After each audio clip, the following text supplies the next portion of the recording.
Magandang umaga po sa inyong lahat. Okay, dito po tayo sa Lucas chapter 10. Kuha na po ng inyong mga Bible at magsimula tayong pakinggan ang mensahe ngayong araw na ito mula sa Lucas chapter 10. So, let's pray po. Kung handa na po kayo, let's pray muna. Hallelujah.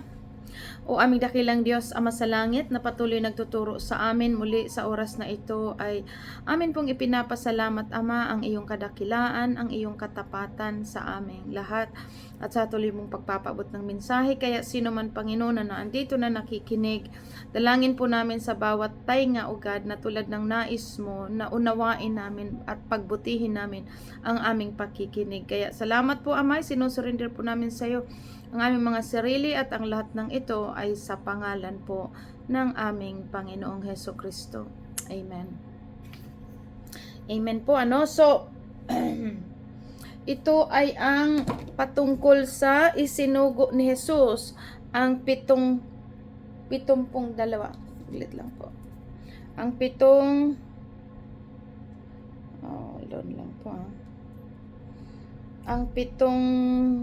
isinugo ni Jesus ang pitumput dalawa. Sabi po dito verse 1, pagkatapos nito pumili pa ang Panginoon ng 72. So aside from 12 disciples, meron pa ang Panginoong Jesus na pinili na mga lingkod na 17. Sabi po diyan 72 sila ay isinugo niyang dala-dalawa. Kaya napakahalaga din po na talagang sa paghahayo, laging may partner kasi para laging may witness. So yun ang nangyari noon, na dala-dalawa talaga isinusugo. Po? Sabi diyan, sa bawat bayan at puok na pupuntahan niya.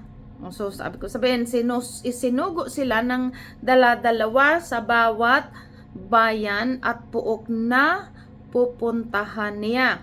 Sinabi niya sa kanila, napakarami nang aanihin, ngunit kakaunti ang mag-aani.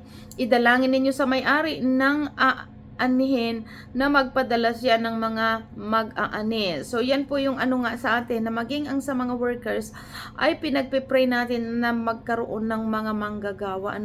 Verse 3, humayo kayo, isusugo ko kayong parang mga tupa sa gitna ng asong gubat. So ito po yung mga tinuturo sa atin na tayo ay paghahayo, isusugo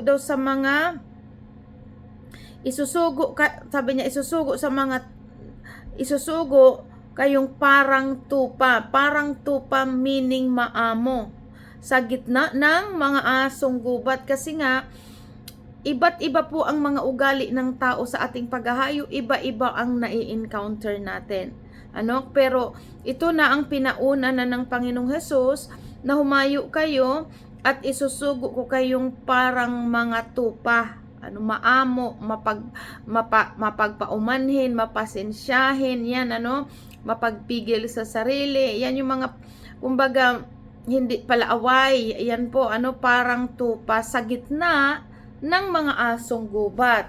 Ang asong gubat, hinalintulad po ito yung mga wild, So kaya, kumbaga, naintindihan natin preparation sa pagtuturo, na kapag humahayo ang isang lingkod, dapat nauunawaan niya ang bagay na to, na ang mga nakaka-encounter niya ay iba-iba ang mga pag-uugali. Pero tinuturuan sa mga humahayo na maging parang tupa. Ayan. Huwag kayong magdala ng lalagyan ng pira, balutan o sandalyas. Huwag na kayong tumigil upang bumati kanino man sa daan. Ibig sabihin, yung pinaunawa sa atin dito, sa paghahayo, huwag niyong problemahin kung ano mga bagay na pangangailangan, dahil ang Diyos ang nagbibigay. At sabi diyan, huwag kayong tumigil upang bumati kanino man sa daan. Ibig sabihin, just go straight. Dire-diretso lang kung ano ang mission mo, Pagpasok ninyo sa alinman sa bahay, sabihin muna ninyo, maghari nawa ang kapayapaan sa bahay na ito. Kung maibigin sa kapayapaan ang nakatira roon, tatanggapin nila ang kapayapaan ninyo. Yun yung mga tinutuluyan, kung maibigin daw sa kapayapaan, tatanggapin nila ang kapayapaan na dala-dala ng mga apostol. Ngunit kung hindi, babalik sa inyo ang pagbasbas. Yan, ano? Makituloy kayo sa bahay na iyon at huwag kayong magpalipat-lipat ng tinutuluyan. Kita niyo po, maging sa paghahayo, ang daming instruction ng Diyos sa atin dito, ano? Sabi diyan, kainin ninyo at inumin ang anumang ihain sa inyo sapagkat ang manggagawa ay karapat-dapat na tumanggap ng sahod. Meaning, iyan na nga, ang mga workers, karapat-dapat din naman talagang tumanggap ng pagpapala, ano? Sabi nga dito, sahod. It's true. Pagpasok ninyo sa isang bahay at tinanggap kayo, kainin ninyo ang anumang ihain sa inyo. Anumang ihain sa inyo, meaning wag tayong arty-arty, ano? Na kung ano sa paghahayo, kung ano ang ihain ng tinutuluyan, tanggapin iyon. Ano? Sabi diyan, kainin ninyo ang anumang ihain sa inyo. Wag tayong mag-demand kung ano ang gusto nating kainin. Ayan. Verse 9, pagalingin ninyo ang mga may sakit doon at sabihin sa mga taga roon, malapit na sa inyo ang kaharian ng Diyos, ngunit pagpasok ninyo sa isang bayan at hindi kayo tinanggap, pumunta kayo sa mga lansangan nito at sabihin, pati ang alikabok ng inyong bayan na dumikit sa aming mga paa ay inalis namin bilang babala sa inyo. Ano? Yan yung warning. Ngunit, pakatandaan ninyo, malapit na ang kaharian ng Diyos. Kaya kumbaga wina-warningan ito na kumbaga sa mga pinapangaralan na ayaw pa rin tumanggap sa aral, ay babalaan ninyo at sabihin na malapit na ang kaharian ng Diyos. Ano? I-warning sila. Sinasabi ko sa inyo, mas kahabagan pa ang mga taga-Sodoma kaysa bayang iyon sa araw ng paghuhukom. Ibig sabihin, yung sino mang bayan na nag-reject sa Word of God, ano, mas higit pa daw ang parusang daranasin kumpara doon sa parusang sabi diyan, kumbaga sabi ko sa inyo, mas kahabagan pa ang mga taga-Sodoma kaysa bayang iyon sa araw ng paghuhukom. Ibig sabihin, talagang ang sino mang nagre-reject po sa Word of God ay talagang may kaparusahan. Ano, sabi nga dyan,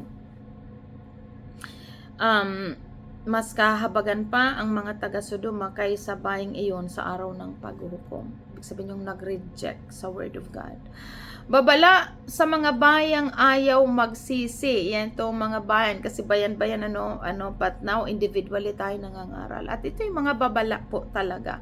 Kawawa kayo mga taga-Kurasin, kawawa kayo mga taga-Betsaida, sapagkat kung ang Tiro at Sidon ginawa ang mga himalang ginawa sa inyo, matagal na sanang nagdamit ng sako at naupo sa abo ang mga taga roon bilang tanda ng kanilang pagsisisi. Mas kahabagan pa ng ang mga taga-Tiro at taga-Sidon kaysa sa inyo sa araw ng paghuhukom. At kayong mga taga-Kapernaum, nais pa ninyong itaas ang inyong sarili hanggang langit. Ibabagsak kayo hanggang sa daigdig na mga patay. Sinabi ni Jesus sa kanyang mga alagad, ang nakikinig sa inyo ay sa akin nakikinig. Ang nagtatakwil sa inyo ay nagtatakwil sa akin, at ang nagtatakwil sa akin ay nagtatakwil sa nagsugo sa akin. So, babala ito po sa mga bayang ayaw magsisi, na sabi dito, yung mga taga Sidon at Tiro, kumbaga na ano ito, na mga makasalanan. Subalit, sabi dyan kung sila ang nakakita ng mga bagay na mga himala, na mga nakita, baka matagal na silang nagsisi. Sabi dyan, sabi dyan, matagal na sanang nagdamit ng sako at naupo ang mga tagaron bilang tanda ng kanilang pagsisisi. Kasi ang tinutukoy dito, itong bayan na ito, ng Israel, na kung saan doon dinadalang Word of God, ayaw paniwalaan, sabi dito, mas mabuti pa yung mga taga Sidon at Tiro, na kung nakakita sila doon, ginawa ang mga himalang nakita, baka upo na sila sa abo, sabi diyan, at nagsisi ng kanilang mga kasalanan. Mas kahabagan pa daw ang mga taga Tiro at Sidon kaysa sa inyo. Yung mga dapat sana ay may mga, 'di ba, mga pinili dapat ng bayan ng ang Israel, subalit kung sila ang ayaw tumanggas, mas kakahabagan pa yung mga taga Tiro at Sidon na kung saan ay nagsisi at umamin ng pagkakasala. Kaya sabi dito sa 16, sino mang nakikinig sa inyo ay nakikinig sa akin, ang nagtatakwil sa inyo ay nagtatakwil sa akin, at nagtatakwil sa akin ay nagtatakwil sa nagsugo sa akin. So ang ang taong nagre-reject sa Word of God o sa mga nangangaral, ang nire-reject nila ang Panginoong Hesus. At ang nagre-reject sa Panginoong Hesus, ang nire-reject ang Ama. Ano po? So yan ang ibig sabihin dyan. At verse 17, bumalik ang 72. Bumalik ang 72. Masayang bumalik ang 72. 72. 72. Kahit, sabi dito, ang iniulat, okay, 17, sorry po. Masayang bumalik ang 72.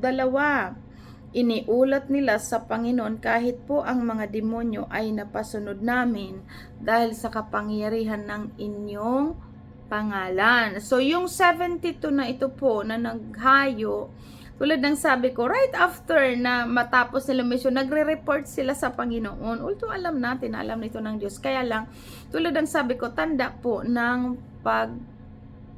galang or pagrespeto sa Panginoon or pag-acknowledge na sa Panginoon. Kaya after na mataas silang mission, nagre-report sila, nag-uulat sila sa Panginoon. At sabi diyan, nakapagpalaya sila ng mga demonyo sa kapangyarihan ng pangalan mo. Meaning, hindi pangalan ng mga sinugo, kundi pangalan lamang ng Panginoong Hesus. Sinabi sa kanila ni Jesus, nakita kong parang kidlat na nahulog si Satanas mula sa langit.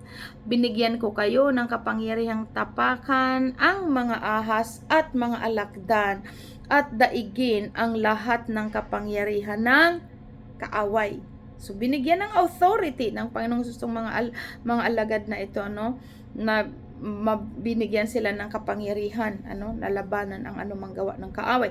At walang makakapanakit sa inyo. Napakaganda po ito. Walang makakapanakit kasi malinaw, if God is with us, who can be against us? Walang makakapanakit sa inyo.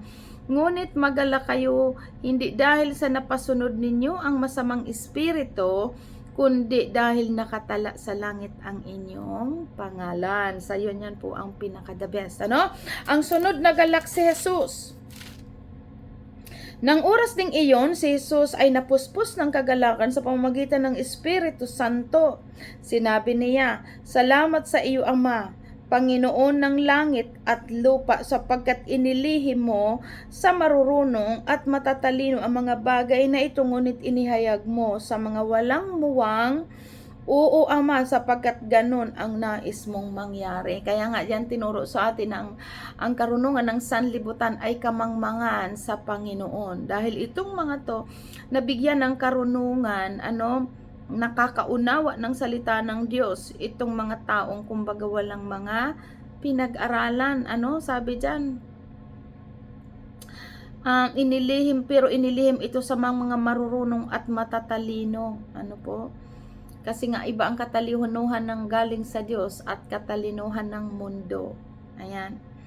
22, ibinigay sa akin ng aking Ama ang lahat ng bagay.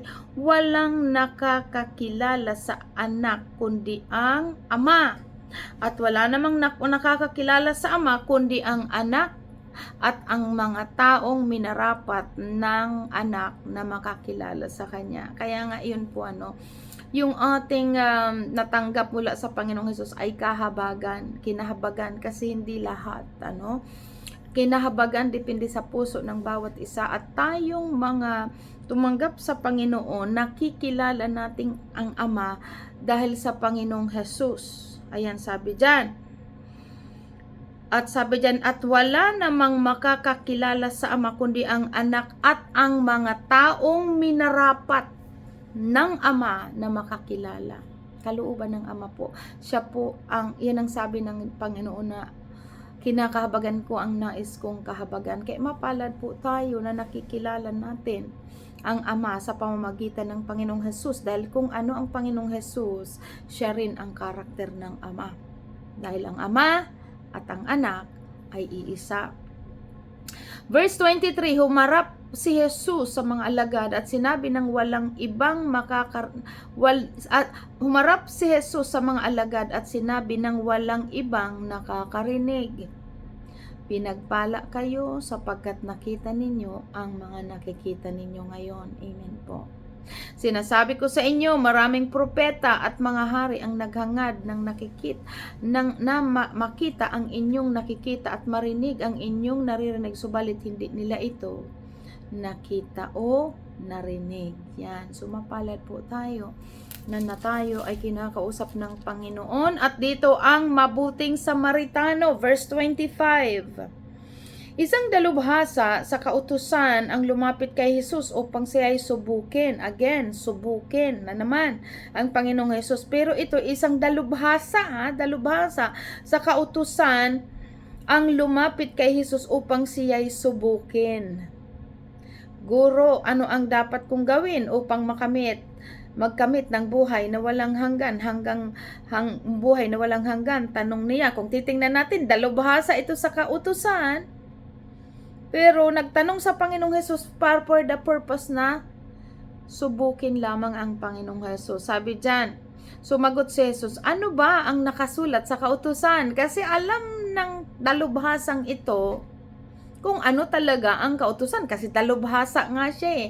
Pero lumapit siya sa Panginoong Hesus upang subukin. Kaya ibinalik sa kanya ng Panginoong Hesus ang kanyang tanong na kung paano daw magkamit ng buhay na walang hanggan. Kaya sinabi ng Panginoong Hesus, ano ba ang nakasulat sa kasulatan? Kasi kumbaga, alam mo yun dapat dahil ikaw ay dalubhasa nga.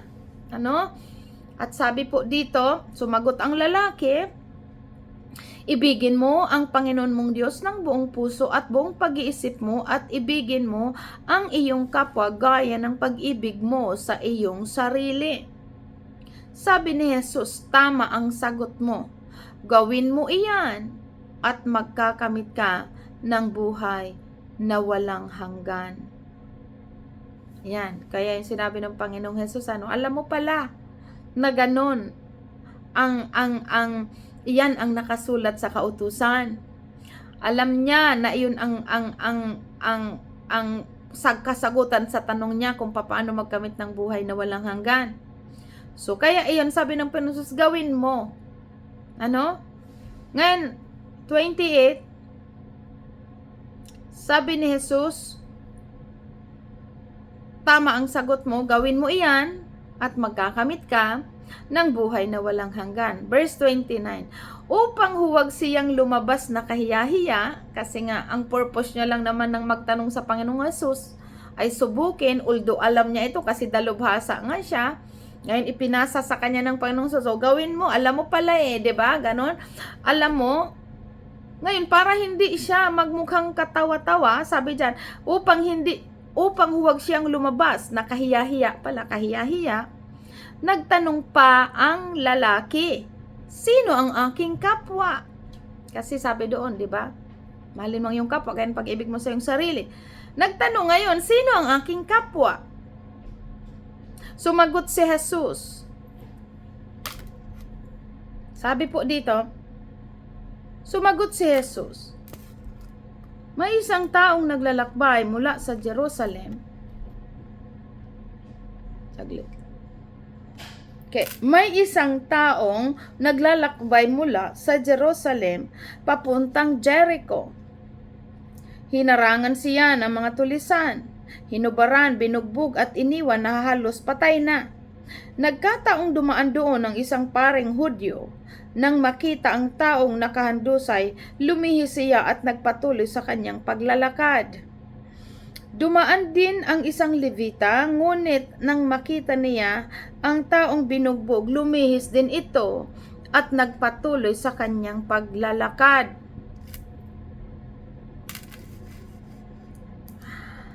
Dumaan din ang isang Levita, ngunit nang makita ito niya ang taong binugbog, lumihis ito sa patuloy sa kanyang paglalakad. Ngunit may isang Samaritanong naglalakbay na napadaan doon. Nang makita niya ang biktima, siya'y naawa, nilapitan niya ito, binuhusan ng langis at alak ang mga sugat at binindahan. Pagkatapos isinikay ng lalaki sa kanyang asno at dinala ito sa bahay panuluyan upang maalagaan siya doon. Kinabukasan, binigyan niya ng 2 salaping pilak ang namamahala ng bahay panuluyan at sinabi, alagaan mo siya at kung higit pa riyan ang iyong magagastos, babayaran kita pagbalik ko. At nagtanong si Jesus, sa palagay mo, sino kaya sa 3 ang naging tunay na kapwa ng taong hinarang ng mga tulisan? Ang taong tumulong sa kanya tugon ng dalubhasa sa kautusan. Kaya't sinabi sa kanya ni Jesus, kung gayon, humayo ka at ganun din ang gawin mo. Yan, pinaunawa ito kasi pinakita dito ang kahabagan. Kung tayo, sabi nga dyan, kung ano ang gusto mong gawin sa iyo ng iyong kapwa, yun ang gawin mo sa kanya.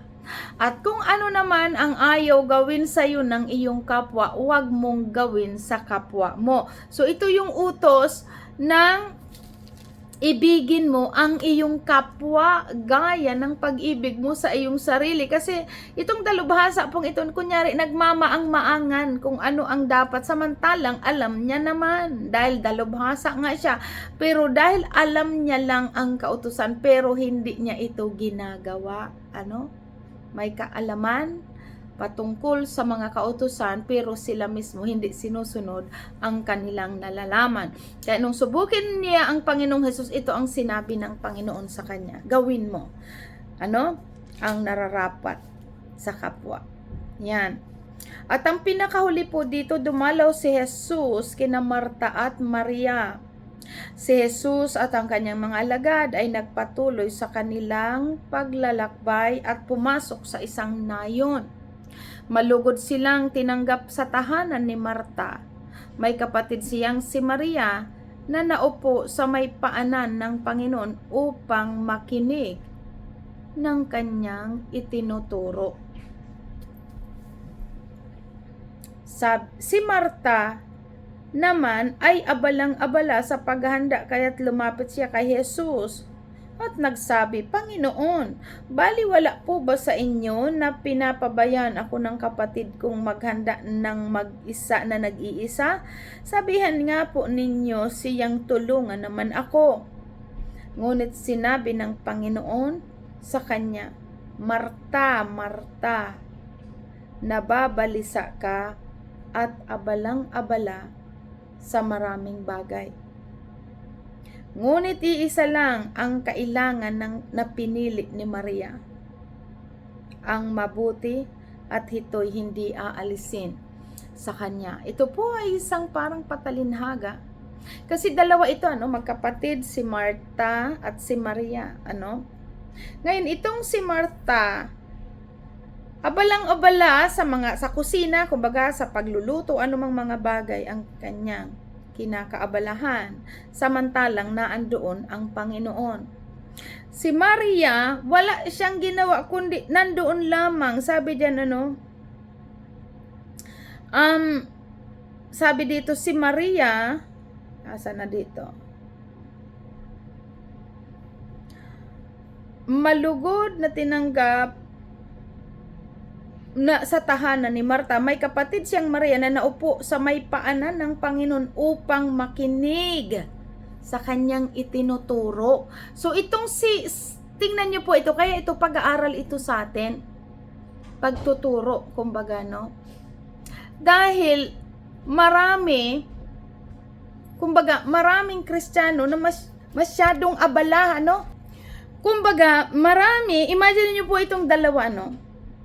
Pareho sila na andoon. Si Maria, nung naandun ang Panginoong Sus, wala siyang ginawa kundi makinig ng itinuturo ng Panginoong Jesus. Nakaupo, kumbaga. Kumbaga, yung bawat minuto, hindi ito sinayang ni Maria kasi gusto niyang malaman, marinig lahat ang sinasabi ng Panginoon. Itong si Marta, abalang-abala, sabi dyan. Kumbaga, hindi priority ang mas mahalaga na mapakinggan ang salita ng Diyos. Ano? Sabi dyan. Si Marta naman ay abalang-abala sa paghahanda, kaya't lumapit siya kay Jesus at sinabi, Panginoon, bali wala po ba sa inyo na pinapabayan ako ng kapatid kong maghanda na nag-iisa? Kung titingnan po natin, ang ginagawa ni Marta, naghahanda siya sa kusina o nagluluto anuman, kasi naandoon ang Panginoong Jesus.